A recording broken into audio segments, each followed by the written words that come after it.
Welcome in everyone to today's episode of GDT Live, and we are bringing on Fred Harbinson, the president, general manager, and the head coach of the Penticton Vees, the newest WHL franchise. So let's bring along Fred, and let's get chatting with him about what it's been like having a new WHL franchise. Fred, how's it going? Good morning.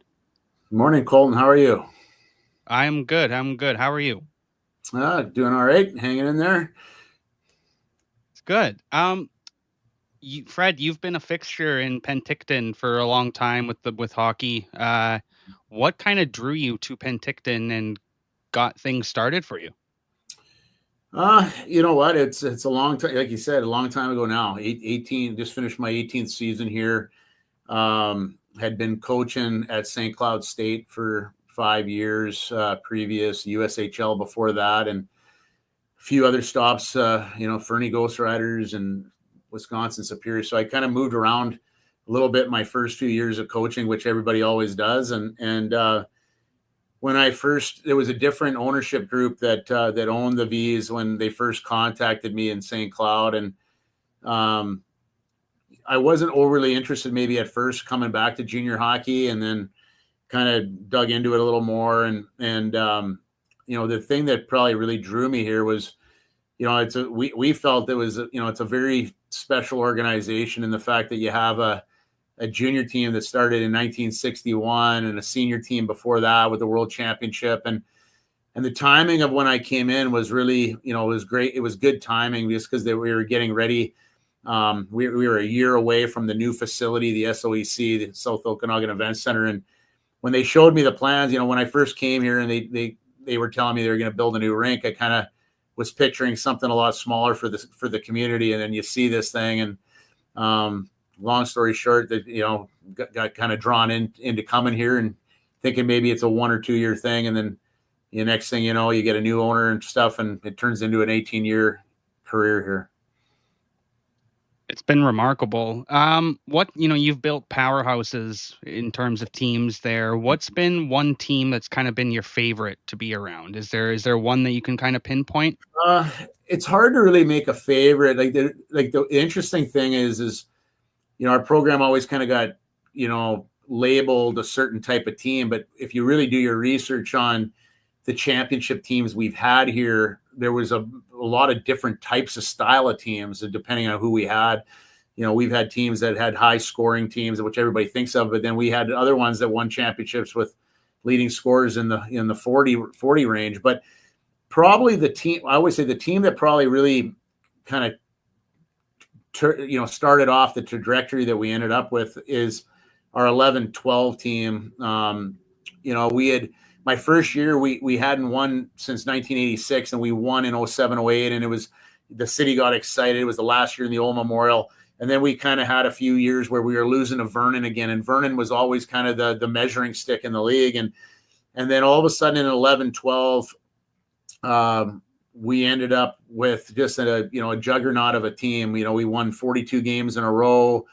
Guys like Troy Stetcher and Mikey Riley on the back end. We had a few other guys, play NHL games as well. A lot of American League guys on that team. And it was just, that was kind of the start of it, where, every night during that year on that winning streak, TSN would make a comment on us, so we were getting a lot of national, recognition, and you go on that run and win a national championship. And that was kind of, I think from that point on, we had our brand recognition really, really exploded and got us to where we are today. But we, our back-to-back championships a couple of years ago, going 3 years in a row. There was some special players, the Nadeau brothers and a lot of other guys on there, but probably the 11-12 was what kind of really started the track that we're on.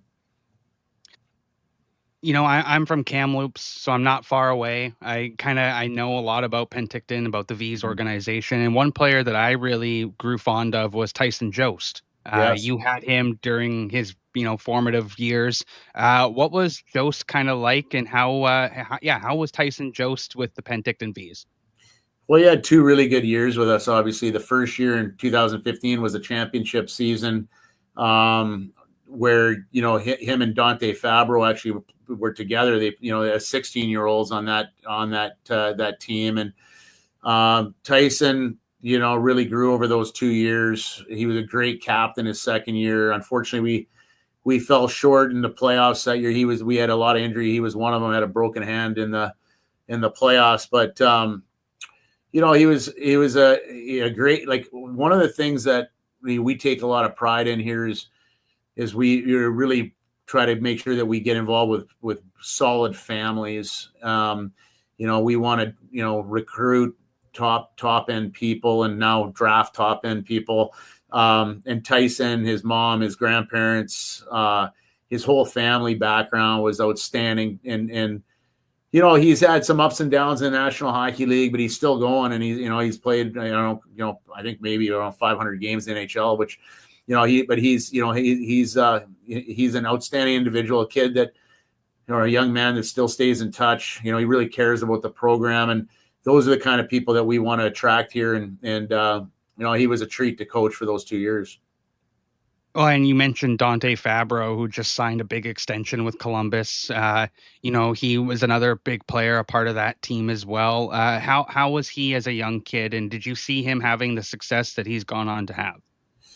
Yeah, both those guys were extremely mature for their age. You could tell that they were ultra focused on being hockey players, and they didn't take shortcuts in anything they did. They were extremely hardworking kids on and off the ice, and very happy for Dante. Obviously, he went from here to Boston University, and then spent 3 years there, and then has had a great NHL career, and has gotten a new lease on life there in Columbus, and obviously they value what he is. He's just such a simple coming out of his own end. He seems to find the right outlet all the time, getting out of his own end. It was the same when he was here. Extremely reliable at a young age for us, and was physically above his age too. Like he was very, both those guys were very strong kids for their age when they were here playing in Penticton.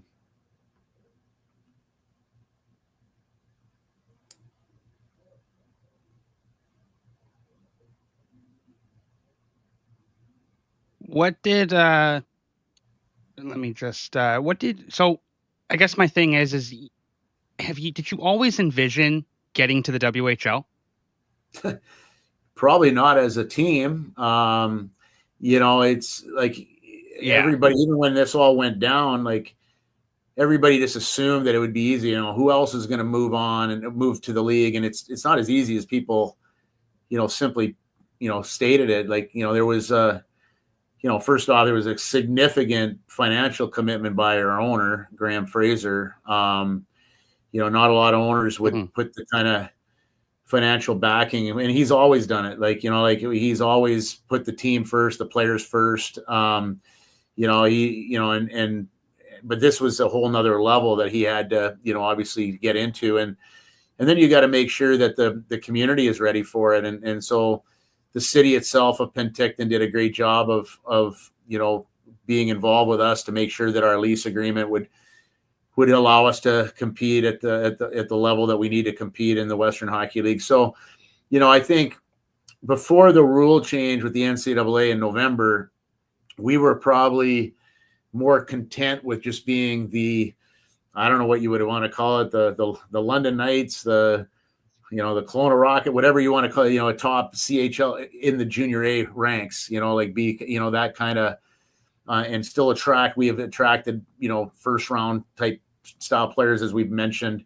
But when that rule change came in effect, we believe, and you've already can see it, there's been a significant shift on where the top end players are going to go. And so we felt that to stay relevant in the top of the hockey chain, so to speak, and being still in that consideration, is we had to try to find a way to convince the Western League to bring us into their club, I guess. And that's kind of where, if you look at it since November, I think that's going to be the pathway now for all the top level players. And we had, like I said, we had a responsibility to our city and our fans, because well before I came here. You look at names like Paul Correa, Duncan Keith, Brett Hall.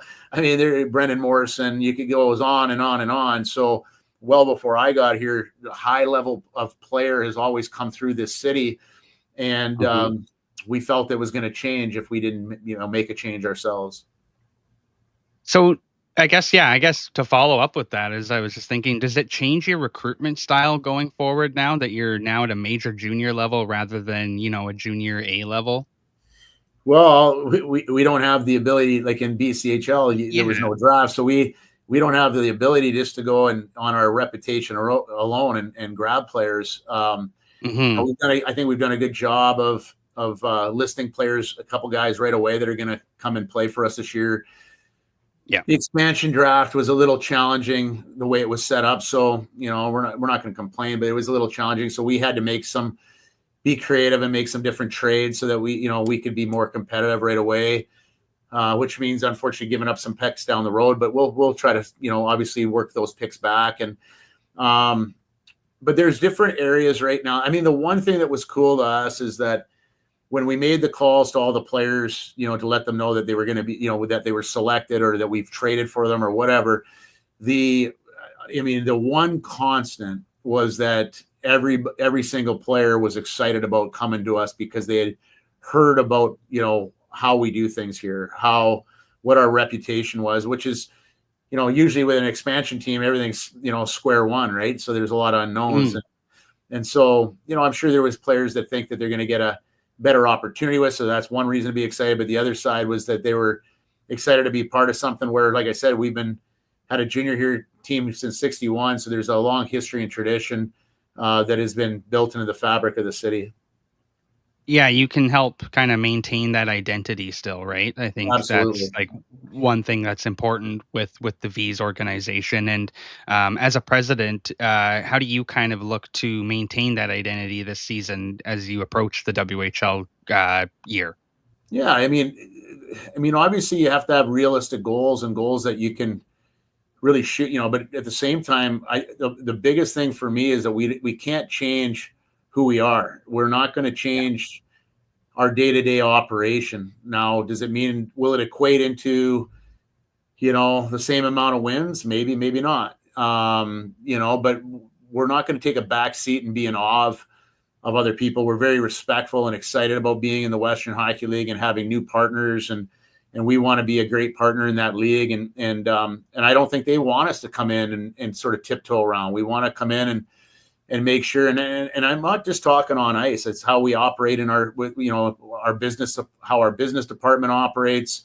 Anybody that puts on our V's logo and comes to work on a day-to-day basis, be it a trainer,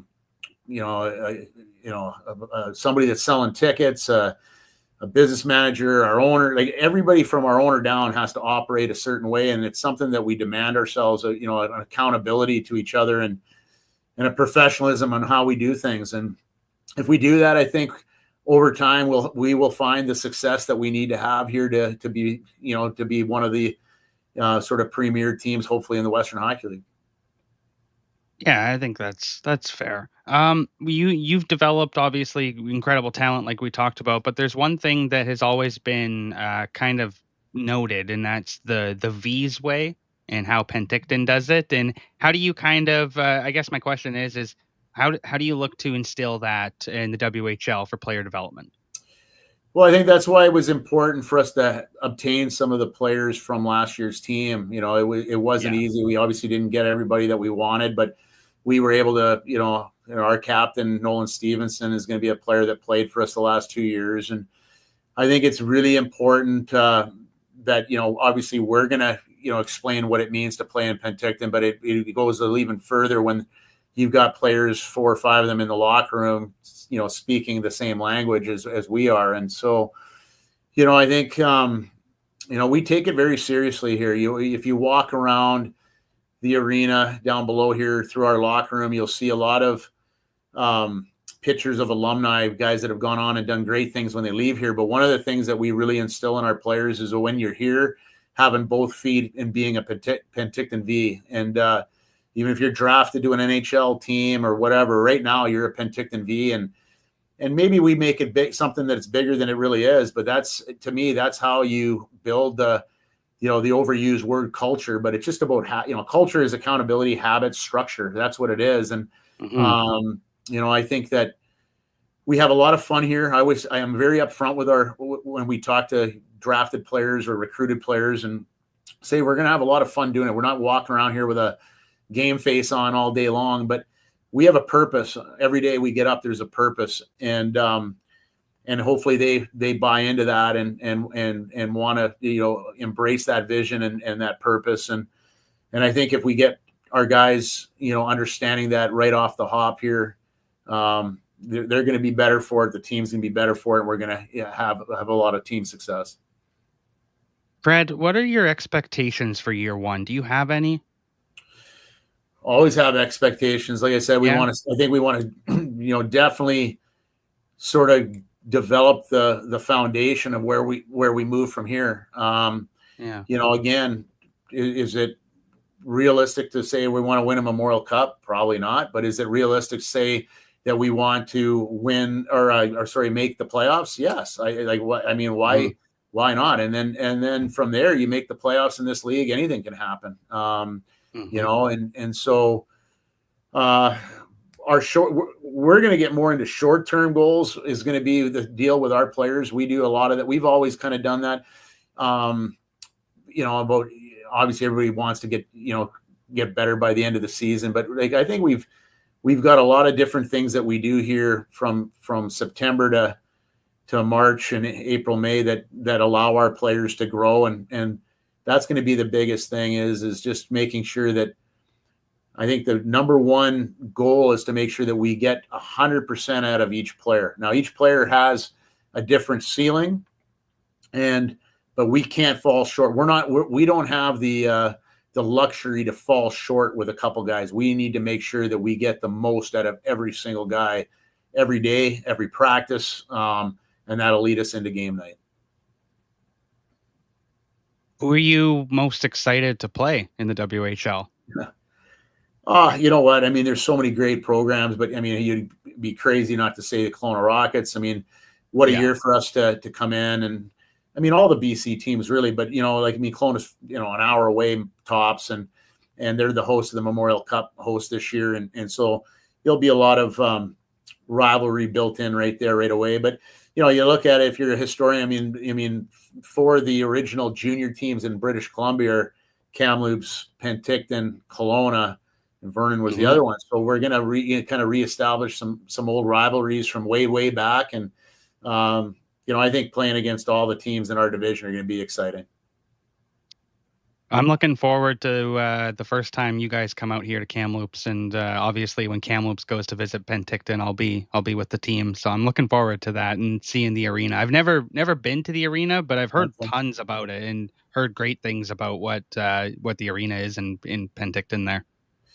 Yeah, you know what? I got to give a lot of credit to the facility, the people that run our facility, doing a great job. I mean, I think it's about 17 years old right now, but when you walk through it, it looks brand new still. They always keep it up. It's always really clean. We got a great environment for our players down below here, and even the visiting team will have a great setup. And again, I think it's always been a tough place for the visiting team to come in, but it's an exciting place to play. Our fans are, there's great sight lines in the building. They get into it. Like I said, they're a very knowledgeable crowd, and I think. Again, the timing was great. I think there was a little, maybe I don't know if it's complacency or whatever. We were winning a little too much, maybe, and this will flip now, moving into this league, and so I think our fans are going to get a rejuvenated excitement about hockey in Penticton, the Vees itself, just like our staff. Here's a question. If you could go back and give yourself one piece of advice when you stepped into Penticton, what would it be? When I first came back in 07, 08, you're saying? Yeah. Oh, geez.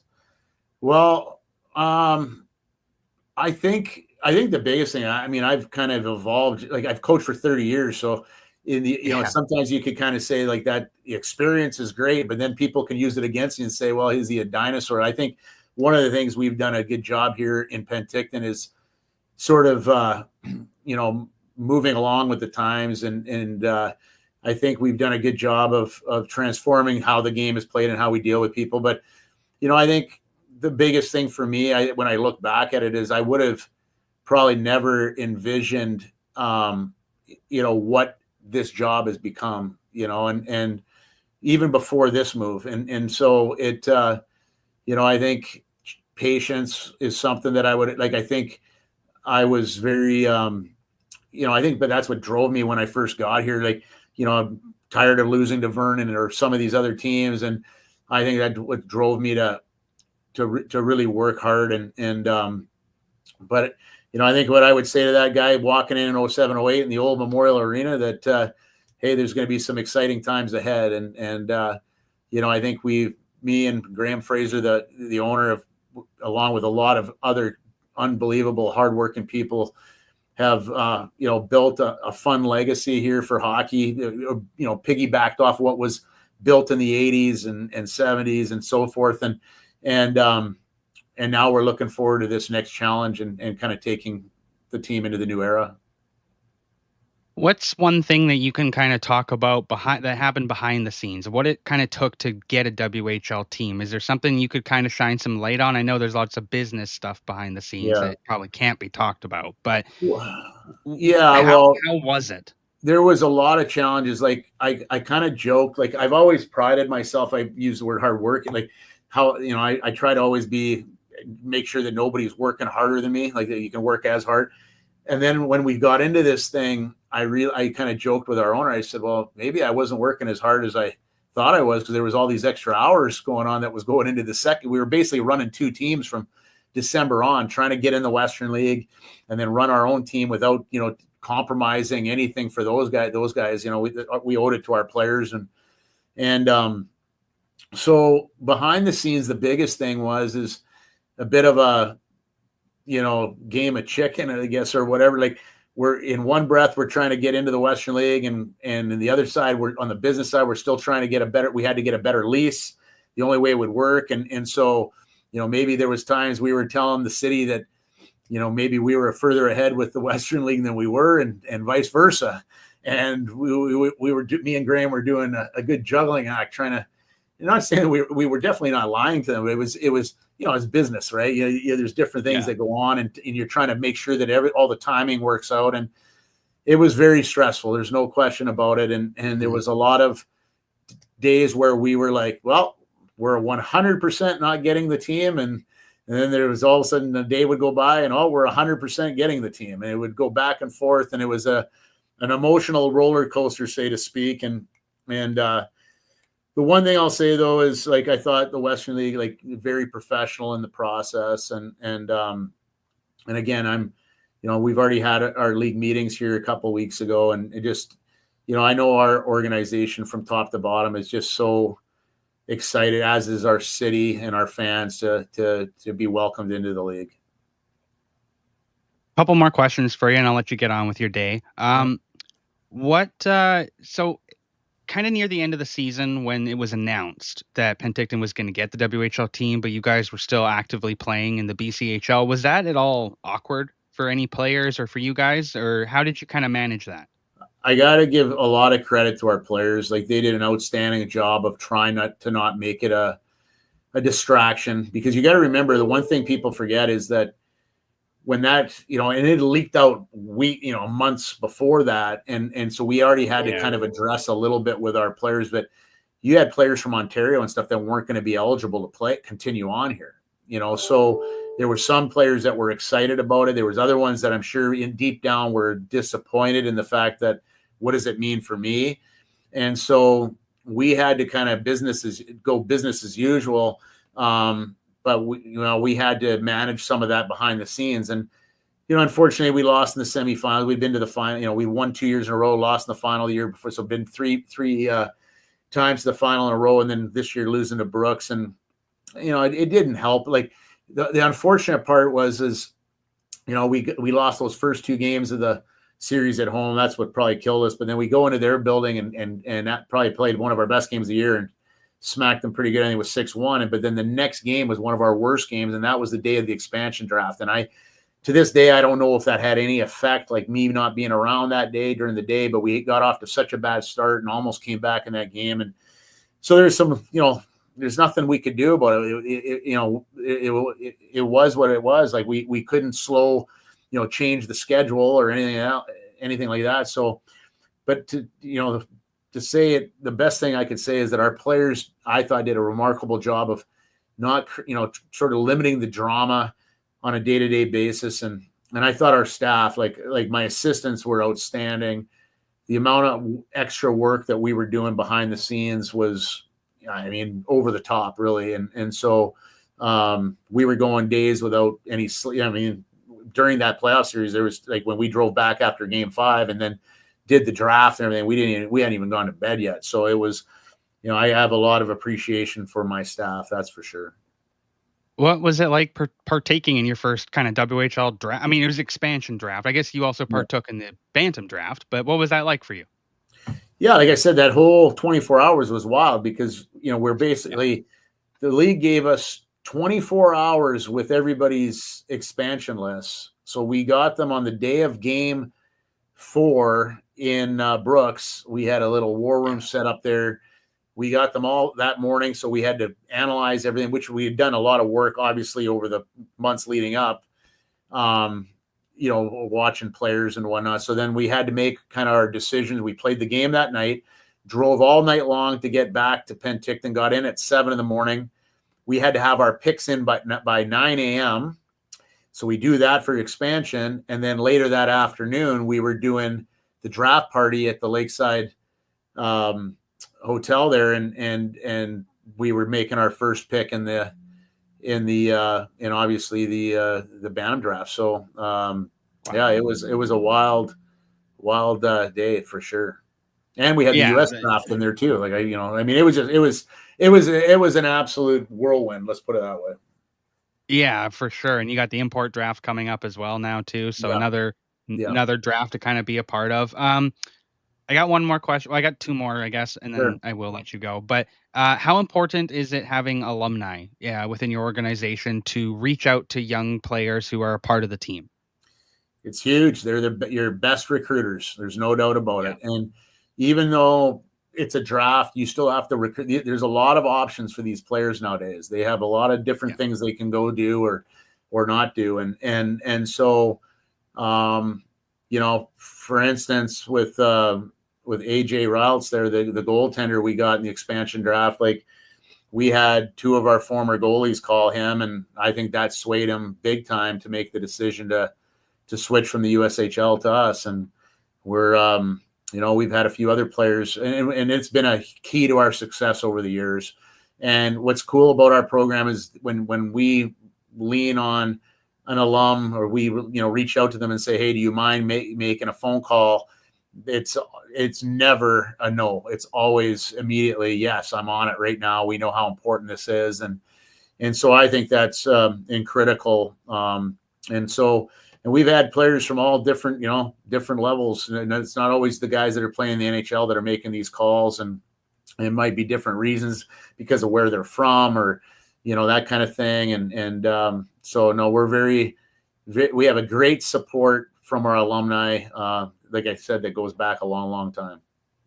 Yeah, absolutely. Lastly, Fred, are you more excited or nervous for opening night?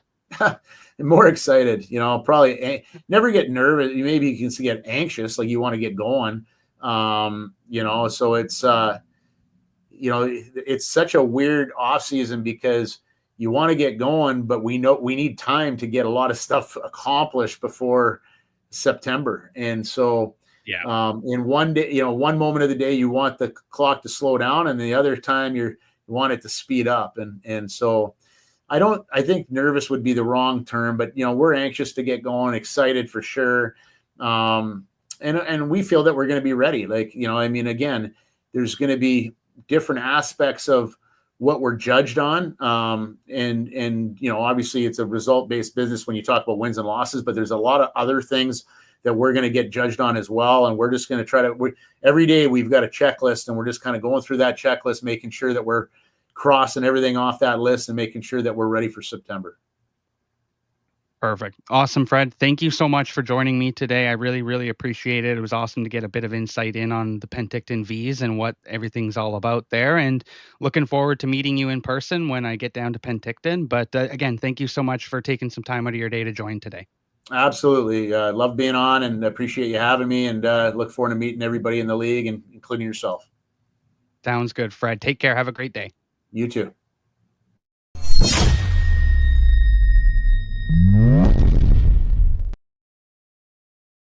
Well, everyone, that was Fred Harbinson, the Penticton Vees president, general manager, and head coach. Big thank you to Fraser Rogers, Penticton Vees, and the WHL for making him available today. That was a fantastic talk.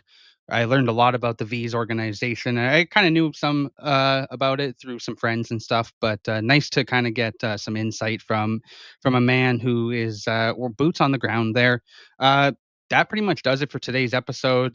Dayton is not around today. He's off being a civilian at his civilian job. So, no, yeah, the show's not really going to go on for much longer. Alexander Romanov just signed a big extension. So, that's kind of cool. But tomorrow's show is going to look a little different. I got to do stuff for Daily Face Off. So, Dayton and Riley are going to go live, I believe, and do a free agency live show tomorrow. So, keep an eye out on the socials for that.